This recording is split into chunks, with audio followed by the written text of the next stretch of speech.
250 years ago, this was dust. No city, no roads, no name, not even a sound. Today, 13 million people fight for space across a concrete jungle stretching from the mountains to the sea. What happened here is one of the wildest transformations in human history, and it starts with absolutely nothing. Before the first human voice echoed across this basin, the land belonged to silence. Sagebrush crawled across dry hills. Coyotes stalked through chaparral under skies so clear you could see every star ever born. The Los Angeles River, and that name would not exist for centuries, was a thin, unpredictable stream, flooding without warning, vanishing in summer heat. The Tongva people knew this land first. For thousands of years they built villages across the basin, fished the coastline, traded with neighboring tribes, and carved out a life in a place most future settlers would call uninhabitable. They called their home Yunga, and they thrived here long before anyone with a European flag came looking for gold or glory. But everything was about to change. In 1769, a Spanish expedition led by Gaspar de Portola marched north through this basin. Soldiers, priests, mules loaded with supplies. They were not here to admire the landscape. They were here to claim it. 2 years later, Father Junipero Serra's mission system reached this valley, and the mission San Gabriel was planted into the earth like a flag through a heart. The Tongva did not invite this. Disease swept through their villages, forced labor broke their traditions. A way of life that had survived millennia began to collapse in a single generation. The Spanish called the settlement El Pueblo de Los Ángeles, the city of angels. But for the people already living here, it was anything but.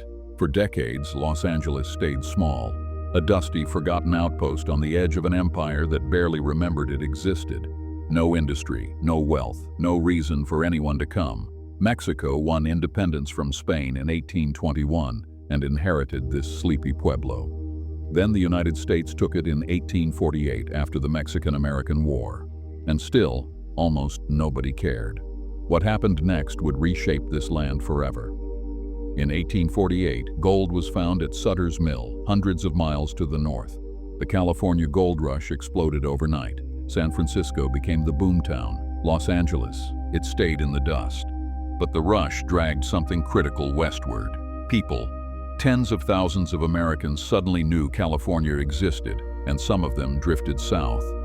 By the 1870s, the railroads arrived. The Southern Pacific connected Los Angeles to the rest of the country. And then the rival Santa Fe line sparked a fare war so vicious that a ticket from the Midwest dropped to as low as $1. One single dollar to start a new life in sunshine.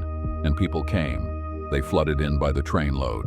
In 1880, the population was barely 11,000. By 1900, it had jumped past 100,000. Where cattle ranches once stretched to the horizon, wooden houses now climbed every hillside. But the city had a fatal flaw. No water. Not nearly enough. The basin was dry, the river was unreliable, and the growing city was drinking itself to death. No water meant no future, no farms, no growth, no survival. Los Angeles was a city with an expiration date.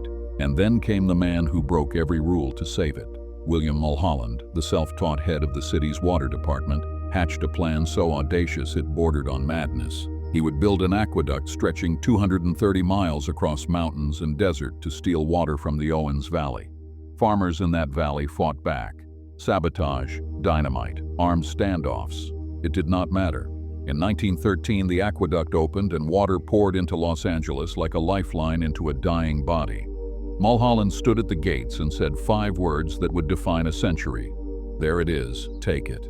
The city exploded. The population tripled in a decade. Suburbs sprawled in every direction. Orange groves turned into neighborhoods overnight. Nobody saw what was coming next, not even the people building it. In the early 1900s, a handful of filmmakers from the East Coast came west chasing one thing: sunlight. New York was cloudy and cramped. Los Angeles offered 300 days of sunshine a year and cheap, open land. A quiet neighborhood called Hollywood became ground zero for a brand new industry. By the 1920s, the movie studios were minting millionaires. The entire world was watching stories born in this valley. Where coyotes once hunted jackrabbits through sagebrush, cameras now rolled on million-dollar sets. The transformation was only beginning. Oil accelerated the madness. Massive reserves were discovered beneath the basin. Derricks sprouted across the city like iron forests. By the 1920s, Los Angeles was producing 1/4 of the world's entire oil supply. Money was pouring in from the ground and from the screen simultaneously. Then came the car. Los Angeles did not just adopt the automobile, it married it. While other American cities built subways, LA built freeways. Ribbons of asphalt carved through the landscape, connecting suburbs that stretched farther every year. The city did not grow up, it grew out, in every direction, without limit. But this chapter of the story is where it gets truly dark. The growth came with a cost that Los Angeles buried for decades. Racial covenants locked Black and Latino families out of entire neighborhoods. The zoning was deliberate, the segregation was engineered. In 1943, the Zoot riots tore through downtown as white servicemen attacked Mexican-American teenagers in the streets. In 1965, the Watts Rebellion erupted after decades of police brutality and economic suffocation in South LA. No justice, no opportunity, no voice. 6 days of fire left 34 people dead and an entire community scarred. Smog choked the basin so badly that children could not play outside. The freeways that promised freedom became parking lots. The rivers were paved over with concrete. The paradise that lured millions was poisoning itself. But Los Angeles refused to die. The city reinvented itself more times than any metropolis on the planet. The aerospace industry made LA the launch pad for the space race. Defense contracts pumped billions into the economy. Then tech arrived, then biotech, then streaming. The entertainment capital evolved from film reels to global digital platforms broadcasting to every screen on Earth. Where orange groves once ripened under open sky, server farms now power the algorithms that choose what the world watches tonight. The 1984 Olympics showcased a reborn city to 3 billion viewers. Immigration waves from Latin America, Asia, and beyond transformed LA into the most ethnically diverse metropolitan area in the United States. The food, the language, the music, the art, every neighborhood became its own universe. Today, the GDP of the Los Angeles metro area is over $1 trillion. That is larger than the entire economy of the Netherlands. Over 13 million people live, work, and dream in a basin that 2 centuries ago could not support a village.